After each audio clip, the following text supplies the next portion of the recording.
وقتی که دو همسایه جنجال شدن پیش رسول اکرم آمدن برای آبی جویبار ای بدری باغ ایش میگذشت جنجال شد. حضرت گفت چوا آب من میکنی؟ تو کی که آب من میکنی؟ در اسلام هیچ کس حق نداره آب من کنه. گفت من بدری باغ گذره. گفت فردا وی اعلان کرد که این انسان که خیش رسول اکرم پشتیش گرفت. آیه مبارکه قرآن آمد که پیغمبر هر کسی به حکم تو راضی نیست کافره. کسی به حکم رسول اکرم به زندگی رسول اکرم راضی نشود، به امر رسول اکرم تسلیم نشود وی حال ایمان نداره. برادران، پیغمبر ما خوشبو بود، پیغمبر ما ریش کلام داشت، پیغمبر ما لباس سفید و سبز دوست می داشت، پیغمبر ما رو موی سرش لخچه باری سیاه از بالای گوشاش مگه کشال بود. حتی که حضرت ام سلمه مادر ما گفت ای که خوراکخوری رسول اکرم دوست می داشتم. چگونه بود خوراکخوریش؟ در پای چپش تکیه میکرد. هیچ محل به پهلو پادراز رسول اکرم ندیدم که اوقات خوره. در پای چپشان تکیه میکردن، خشان میپرتافتن. همین گونه نان و خوراک میخوردن که صدای نفساش من میفهمیدم. همخیل خوراکخوری تازه داشتن. حتی مغزای نان چینده میخوردن حضرت. حتی خوراک کاسش میدید و میگو همین خیل میخوردن که میگفتین نو ای آبی چشم تازه کر آمدگی. یگان محل ندیدم که در خوراک درشتی کنن و یگان بار ندیدم که از دهنشان بوی بدی خوراک بیاید مثل چسناک پیاز میاد. این بود میگه اخلاق رسول اکرم. برای همین وقتی پیش تو محاکمه میبیاین، وقتی پیش تو صحبت میبیاین، تو برای اونها فتوای اسلام امر خدا را گپ میزنی، اینها راضی نمیشن، اینها قبول ندارن. و یسلم و تسلیم، اینها تسلیم نمیشن. میگه نه اینها میگه ایمان ندارن. ولی کسی که بر رسول ما خداش خواه که ایمان داشته باشه باید قضای رسول اکرم قبول کنه، باید فتوای پیغمبر ما را قبول کنه، باید حدیث های رسول اکرم قبول کنه، آیین او را قبول کنه.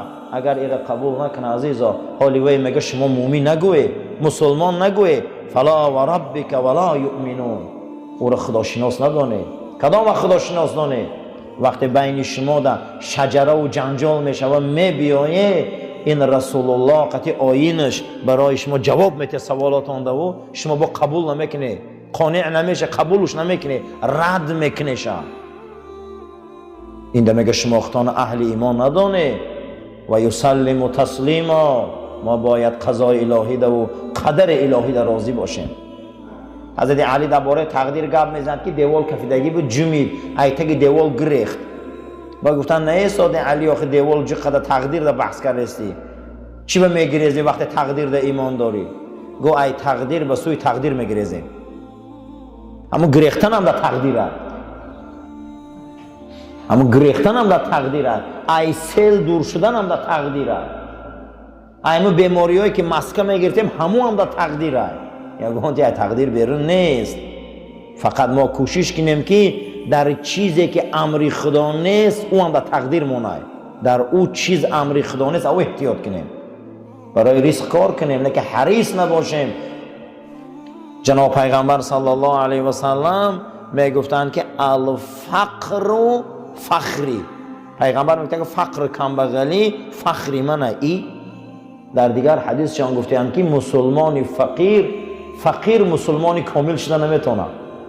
این دو حدیث جنگ میشه که در این حدیث گفتند که پیغمبر فقر فخری منه، در این حدیث گفته که مسلمانی فقیر ایمانی کامل نداره. او بیچاره در این نمازش نمیدونه زندگیش ای کجا گذاره، اما روزاش هم ای کجا گیره، بیگا میره ای کجا کنه، چیکار کنه بیچاره. همین آدمی فقیر دست به چند کار میزنه، چخیل میشه این. پیغمبر خدا گفتن که فقر منه معنیش اینه که بنده چیزی که تو داری این ابدی ندان، این فقیری. این خیلی نیکی آخه لباسی خشرونه پوشو، دوخی خشرونه زن، اوقات خشرونه خور، خانه خشرونه، این نیست. این نیست عزیزا، این نیست. یعنی چیزی که داری امور ابدی ندان، ماشین ابدی ندان، رفیق ابدی ندان، پول ابدی ندان، خانه ابدی ندان. همین فقر گفته فقری منه. او فقره که آدمو باور کنه برادرو، آدمو پوچن برای پگشون تکیهگاه ندارن، یک پوچی، یک کارای بمعنی، یک دنیا بیزاری، یک پوستین کهنگی، یک لباس بویناک. این کفره، این کفره. در بوی دوخی رسول الله مردم مست میشه، در دندانهای رسول الله را تماشاش صحابه مست میشه. از این انس ابن مالک میگه گفت دندانهای رسول اکرم رنگ جاله سفید بودن، ریش حضرت بالای کنده سینه‌شان را پوشانده بود، کرته های کرباسی میپوشید. میگفتی که پهلوان در بین صحابه. یگان مراتبه مویله بی رسول اکرم ما ندیدیم، مویله باش تراشیدگی بود. مسواک چوبش میدیدیم که در بالای گوشش رنگ استاهایی که قلم میمونن هم خمونده بود. هر باره که میدیدیم مرغ چوجه مرغ رفته ای بازار خریده آورده، خودش کلان میکرد، با دست پروری خودش همو چوجه را میخورد، حتی که گوشتی همو بازاری در میل میکرد. بسیاری وقت خوراکی هاشو میدیدیم ای شطوری خودشان ای شیری همون بود. حتی که عایشه مادر منو میپرسید روزی که عایشه دوخی داری؟ دوخی های من تمام شده. عایشه مادر من میگه نه ندارم، ای منم تمام شده گه. معلوم میشه که در اسلام دوخی مردکی زنکی نداشته. این حدیث معلوم میشه که در اسلام دوخی مردکی زنکی نداشته. اینا رو همین مدل یوروپ رو آورده بدیم. ندارم فرستاده خدا یگان کرته داره که نه دوخی زده باشه. بله دارم، هوای بیار میگه همون رو میبیاره در آب تر میکرد میجفید، همون آب در دیداراش میمالی به مسجد میره. غنیم بود تقدیر، ان این ای قضا، ان این ای الگو، ان این ای نمونه، همه میده تقدیر ای. ان الله طیبون، خدا خوشبو های و پاک میداره خوشبوها را. حدیث صحیح های، خدا پاک های و پاکیزگی را دوست میداره.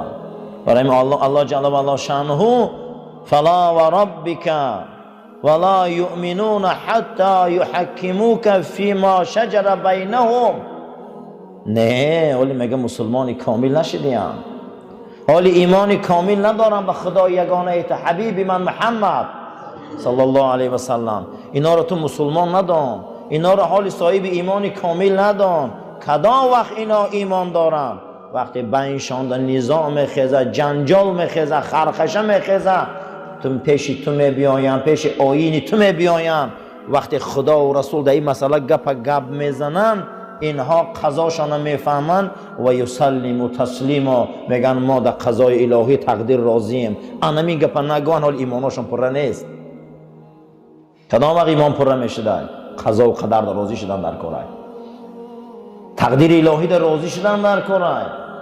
کسی که در تقدیرش راضی نیست، کسی در قضاش راضی نیست، اینا نغزدانه که تسلیم نشود در امر رسول الله و انسان حال ایمان نداره. همین هم در درون قضا ها، این بیرون نیست. خدا بعضی حالات در عمر آدم، رزق آدم وظیفه دار به دعای مظلوم پدر و مادر کرده. همین دعای پدر و مادر میگیره آدم یا نه؟ دعای مظلوم آدم میگیره. همین هم در تقدیر خدا وارد کرده. حضرت رومی میبیاره که ارواحش نبارم که یا باغبان میگه باغی خوبی انگور انجیر داشت، یک دوز میدرویه بالای انجیر و انار میدرویه خوردن میگیرن و میگه ای فلانی باغی من نیاخی فرا این چی ظلمی از حقی من؟ خانه سوخته با ملورنگ بوده ایده و میگه این باغ خدا، این میوه خدا، این زمین خدا، با چه خیلی تو صاحب در عقیده ایجا 30 ساله محنتی باید در زمین زده. میگه همش ای خدا. من اینم باغبانی دانا بودم، میگه میبرم انجیر میکشم میفراره و دست و پا رو میده کردم میبندم و میره یک گارانه خوب میگیرم میبیا میگه ای خیمچک خدا، این بنده خدا، مور دانک میزنه با بنده خدا. برای همین برادر همه قضا در روزی شدن در کاره. بعضی آدم ها رو میزنن همون در تقدیر شد. اومده دزیده نیمی مولا برده و میلیسه قبه با سری وید مولا وید با شکرچوی تو مور دانک زدن در کاره بود هم تقدیر شده بود. بعضی آدمو را بو اگر یک کف مال نکنی مردنک نزنی کن نمیشه آخی ویم دمو قضا شد. خدا کوهی تو را برداشت بالا یهودیات آورد گو اگر موسی در ایمان نمیبره بالا تو چپا میکنم. و بعضی زنک و بعضی گودک باید مردنک نزنی نماز نمیخوان آخی باید همه خیمچک شب نکنی با همون نمیخونه نماز با همه ها رو خسته باید نه ترسانی نمیخونه. همینه برادرای عزیز. اگر ما یگان مسیحی در کار نداریم ما یگان یهودی در کار نداریم وقتی میگه اشهد ان لا اله الا الله و ان محمد رسول الله و کارش میگیری و چی میگی که کلمه را میگی آخی اگر همون روی به دیگر آیین ما کار نداریم مودا وقتی این گپ میگه اکنون بیا تسلیم شویم امر رسول اکرم دا بیا قضا و قدر دا تسلیم شویم. برای همین برادر کسی را بای میبینه کسی را کمبغل میبینه کسی را با توفیق میبینه کسی را بی توفیق میبینه کسی را فرزنددار میبینه کسی را بی فرزند میبینه اول باید با تقدیر ایمان بیاریم که تقدیرش بوده لیکن دوم فرمان رسول اکرم تسلیم شویم که پیامبر چی گفته انمی ای برادرو قضا و قدر انا همین شریعت داری انا همین آیین اسلام انا همین اخلاق مسلمان. خشا به حال انسانی که پیش از آمدن گورش آباد کنه. خشا به حال انسانی گفتم تو با خشا به حال انسانی که پیش از قبر در آمدن قبرش امارت کنه. خشا به حالش. من همینجا در شیشتن صحبت ها ما همش برای همینه که ما فردا یک جا را آباد کرده رویم. یک روز میرسه که فردا چوپی که اجل در رسدد همه مانده دنیا مهلت های همه چیش یک وقت معین قطعی ساعتش میبیا به حکم ضرورت زبان در کشی آن روز با دیگه من حبستگی هم زبان محکم های دیگه نه اخلاق گرفته میتونیم و نه تربیت گرفته میتونیم و نه اخلاق داده میتونیم و نه تربیت داده میتونیم. برای همین امروز در درس اخلاقیات من هر نماز جمعه هست تربیت از دیدگاه اسلام امروز یکی از بهترین اخلاق تسلیم شدن به قضا و قدر بده. ما مسلمانیم و الحمدلله هر کسی که به قضا و قدر ایمان نداره وای مسلمان نیست. هر یک مسلمان باید ایمان داشته باشه که قضا چیه قدر چیه. قضا اصلا برادرها به معنای چی را میگن؟ به معنای پر شدن. همین وقتی که لیمچه پر میشوه وقتی لیمچه پر میشوه از گندم او را میگن قضا. وقتی مخچه را میگیری در دهن لیمچه میندازی ای پایانی او کنه میبندی و سخت میکنی نام همون مخچه و بند میگن قدر. خوش فهمیدی آخی زندگی ما بر وقت لیمچه شده که زیق نشوید. کسی خرسان میشه کسی زیق میشه کسی پول میوه کسی گدا میشه کسی پشپا میخوره کسی به ایمان میمره کسی به ایمان میمره. چیزی که در زندگی از درو لیمچه ده هسته و بر وقت دهنش بستگی هم ما باید زیق نشویم آخی.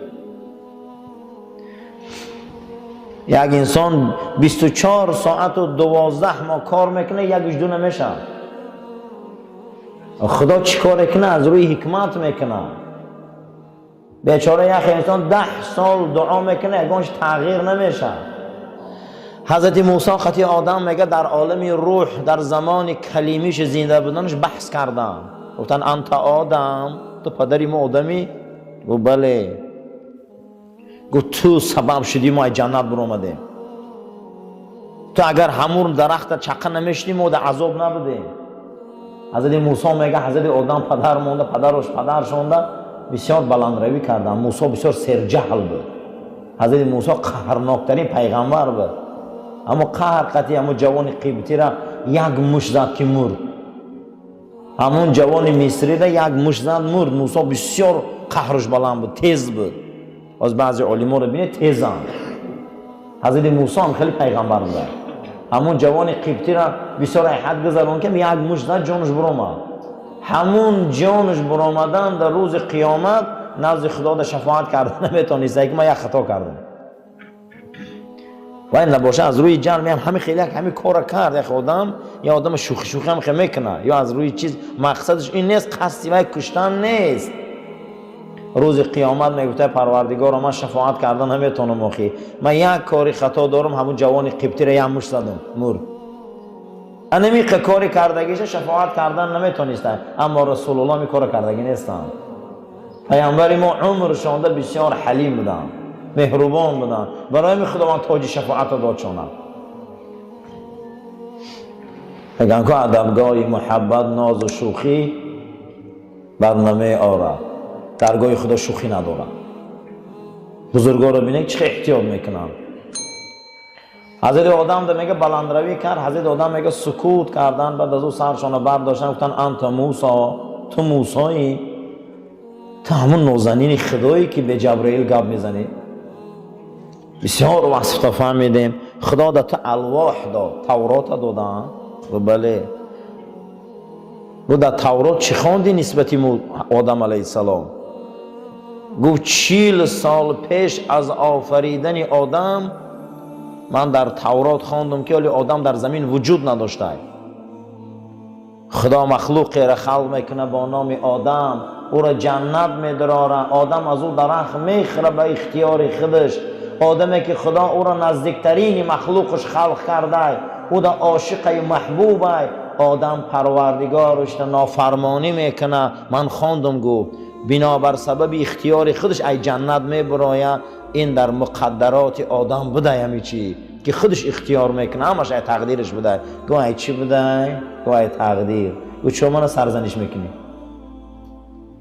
آخرت تقدیری منده بوده همی چیز. میگه در همین حالتی که تقدیر ده که گفت موسی پایان آمد، آدم موسی ده میگه بلند دلیل آورد. یکی از اخلاقهای مسلمان امروز قضا و قدر ده ایمان آوردن است. حضرت امام ابو حنیفه گفته است که هر کس که قضا و قدر ده ایمان بیاره، او انسان از جقیش قلب، از دودیلگی و شکاکی و بی‌معنی خلاص میخوره. خیر بچه‌ت میموره، زنت میموره، فقیر میشی، قشاق میشی، بانکرات میشی. حتی حضرت عمر رضی الله تعالی عنه گفته بود است که خداوند تقدیر خلایق نویساند 50,000 سال پیش از آفریدن زمین و آسمان.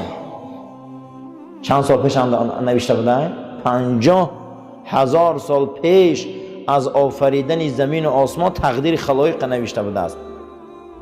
حتی یک خندیدنشان گفت، حتی که یک غمگین شدنشان هم نوشت. ما باید مسلمانو تسلیم شویم. آخی تقدیر وصفه، مجبوری نیست که مثال عبدالله همین روز مسجد می بیایه حتما نه. وصف کرده که عبدالله فلان سال به دنیا می بیا، انم خیلی مسجد بنیاد می شوه، به اختیار خودش مسجد می بیا، به اختیار خودش در صفا می شینه. خدا در بین 18,000 عالم یگانه مخلوقی که او را اختیار داده ای آدم است. غیر آدم یگان مخلوقش اختیار نداره. ما دا اختیار داده گه خدا. دیگر هر یک او را خداوند با واسطه گن اداره میکنه. با واسطه چی اداره میکرده؟ یا شیر میبیا، چند بچه میمونه، چند زن میگیره، چند قدر آهو را میخوره، چند قدر حیوانات میخوره، کجاها را میگیره، راهبری میکنه، بچه دیگر جاندارا را میکشه. کارش درسته، یگان کارش خطا نیست. فردا نزد خدا دم جوابگری نداره و ایوی گن کار میکنه. اما آدم نه، یا هر قدمش جواب میده، برای که آدم ده خدا اختیار دادگی، گن دادگی نیست. برای همین ما جنت داریم، دوزخ داریم. آخی یکی از بزرگترین اخلاقا نزد پروردگار ده این تسلیم شدن چی بوده؟ تقدیر، قضا. قضا اصلا چی بوده؟ به معنای پر شدن. به معنای چی؟ پر شدن. همین لیمچه را گندم میگیری پر میکنی و به دانش چیکار میکنی؟ مشت میکنی. بعد میخ خیلی میدراری، ایتگی میخ کنه با چیکار میکنی؟ تاب میتگی گندم نریزه. همون میخ کنه با عرب تقدیر میگه. قدر اصلا انتهای شیء. من همین ورق دیدم، من همین قضا. ورق. از اینجا نقطهش سر میکنی به این نقطهش میبیایی، این نقطه به این نقطه تقدیره، یعنی که تمام شدمیم. درونی سفیدی و نوشتن گیره که میبینی ایره قضا میگن، یعنی خدا ما را بر وقتی قضا و قدر کرده. اگر لیچه ما را بستگی او ما کی به دنیا میبیاییم، چی میخوریم، چی میپوشیم، چی عمل میکنیم، چی حرکت میکنیم، در آیین ما مسلمان ها همش ای جانب خدا هست. فقط ما او را کسب میکنیم. حتی که یک انسان میخیزه لبش میماله، یک انسان میخیزه سرش شانه میکنه، همه این خدا قدر کرده گیه، این تقدیر کرده گیه. این فقط خیزه همیه را کسب کردیسته، این بروان خدا خلق کرده گیه. ما میخیزیم میریم تورات کردیم آمدیم در این شام شیشتیم، این خدا با بروقتی خلق کرده گیه. ما کسب کردیم میرم، ما آفرنده فعلا نیستیم، ما هیچی نیستیم، ما فقط اداره میشیم ای جانب او. کسی انمین ده ایمان بیاره برادر او اخلاق اسلامی داره، او مسلمان های. کسی گوه که نه همه این بنده می آفره و ای دین می برو. ما رنگ دیگر فیلسوفا و دیگر دین مقصد دیگر آینای به معنی اقباری نیستیم که ما خما می آفریم همینه، همه این الله می آفره. ایره می گفتن چی؟ قضا و قدر. یکی از بلندترین اخلاق مسلمان ایمان داشتن به قضا و قدر بوده است. امروز لقمه گرم خوردی، خانه داری، در داری، ماشین داری، توفیق داری، هدایت داری، پیشروی داری، نعمت و بزرگی داری، این در تقدیرت قضا کرده بوده خدا تو را، قلم رفته بوده. اگر نداری، فقیری داری، بیماری داری، رنج داری، مصیبت داری، هیچی نداری، این دم راضی شو بنده که این قضا در رفته بوده است. از همه چیزی بد در قضای الهی این حرص است. چه عزیزان؟ حرص. هر کس باید برای زنش کار کنه، برای کودکش کار کنه، برای زندگیش کار کنه، باید حرص داشتگی باشه. این کفره. معنی حرص چیه؟ تشنه بودن، هیچ محبت چه دنیا نمیکنه. حرص چیه؟ ما را از طاعت دور میکنه، از خدا دور میکنه. این هم در تقدیر است. میگه خدا این در امر نکرده، خدا زن آفریده، امر نکرده که به نکاح خوش شو. خدا ما را آفریده، امر نکرده که پیش مرد دست دراز کن که تر زهرآلود کنه. خدا کژدم خلق کرده، تقدیر ما را آورده، امر نکرده که رو دست در او زهرآلود کن. خدا بسیاری چیزا آفریده، نه که امری او را منع کرده. برای همین همه این در تقدیر ما هست. روزای جمعه ما درسای اخلاق و تربیت داریم. هر مسلمانی که تربیت نداره ایمانی او ضعیفه. هر مسلمانی که تربیت نداره نماز او ثواب نداره. هر مسلمانی که تربیت نداره روزه او ثواب نداره. روز قیامت نماز هم وزن میکنن، تربیت هم وزن میکنن.